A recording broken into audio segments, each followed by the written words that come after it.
This is InsideInvestmentBanking.com, the place where you can find every secret you need to break into banking. Why does the focus of each interview differ? Different interviewers will be staffed with testing you on different things. This is often decided based on their level. Consequently, students can experience 40 minutes of technical questions when interviewing with analyst Chuck Chuckford, and 40 minutes of mind-numbing tell me about yourself questions during MD Larry Larryson's Hour of Power. Let's break it down very clearly though.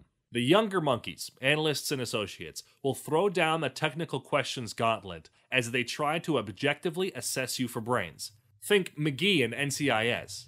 If you've got some finance and accounting study, or worse, a banking internship, under your belt, expect to be pushed a lot harder than someone with a liberal arts major. Although the technical finance questions might hurt, the investment banking accounting interview questions won't. They're comparatively easy.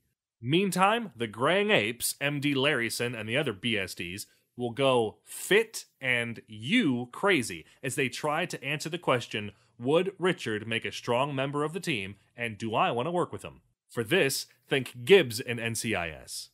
But don't forget, MD Larry Larryson will also enjoy asking you, with a deadpan face, how many 128-slide pitch books would fit in a chartered Learjet to Greenland? In other words, interviews with the graying apes will often involve both technical and fit questions. The masters of the universe will give you a taste of everything.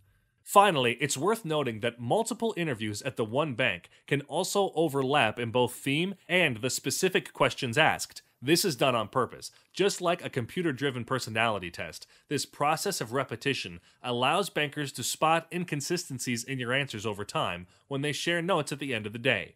Were you actually lying about your leadership experience at Chuck E. Cheese? Either way, they'll find out. What other factors will influence the questions asked? The mood of the bankers, believe it or not, how they are feeling, what they would find interesting to ask, and whether they're bored of the same old questions from previous interviews that day. This banker ADD can, in fact, have more impact on your interview than anything else, as bankers will go off reservation at will in a desperate bid to keep themselves awake during a day of long and dull interviews.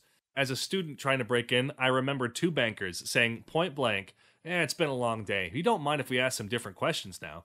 To which my internal monologue went, yeah, I would frickin' mind. I've been preparing for the most common investment banking interview questions for months, and now you want to hit me up with some abstract shit about Qatari oil futures? Joking, of course. I was very much ready to talk about Qatari oil futures. Look, as an aspiring banker, you need to be ready for anything and happy to answer any question. But with all that said, 9 times out of 10, bankers won't let their mood overtly affect the interview, because it's generally just a lot easier for them to stick to the normal script of questions. This has been another InsideInvestmentBanking.com presentation.